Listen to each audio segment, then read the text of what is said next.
Now what you got? The relation Kp is equal to Kc into RT to the power delta N. Okay. And what is delta N? I told you it is the number of moles of gaseous products minus gaseous reactants. That will give you delta N. Now if your delta N is 0, that is the number of moles of gaseous products and gaseous reactants are same. So 2 minus 2 is equal to 0. Then your Kp will be equal to Kc because anything power 0 is equal to 1. So Kp will be equal to Kc. And if delta N is positive, if this is a positive quantity, then your Kp is much greater than Kc. That is what it is denoting.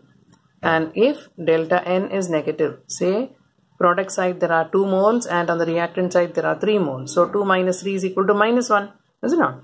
So if delta N is negative, then Kp will be less than Kc because it will be 1 upon that, right? So Kp will be less than that of Kc.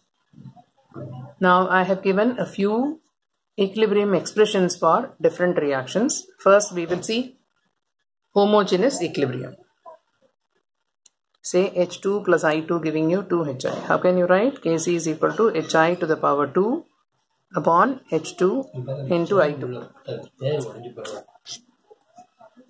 Kp is equal to partial pressure of Hi to the power 2 upon partial pressure of hydrogen into partial pressure of iodine.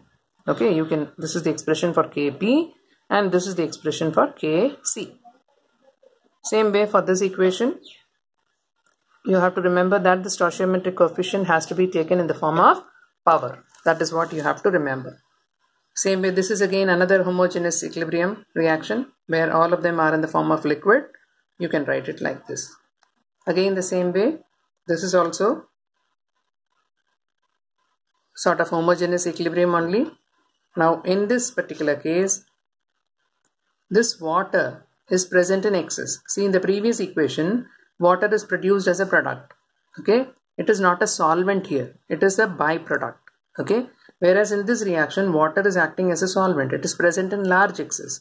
Now whenever this water or any solvent is used in the medium, then its concentration is taken as a constant or it is taken as unity. So here in this expression, water is not there in the picture. See, right? If it is used in the form of a solvent and it is present in large excess, then the concentration is considered to be unity because the change in concentration of this as a solvent is not going to matter much during the course of the reaction. So it is taken as a constant or it is taken as unity. So it will not come in the picture. Now if you are considering heterogeneous equilibrium, say calcium carbonate in the solid state is decomposing to give you CaO plus CO2. Now both of them are in the form of solids, right? Now such solids in a heterogeneous equilibrium, they are assumed to be constants and they are ignored in the equilibrium expression.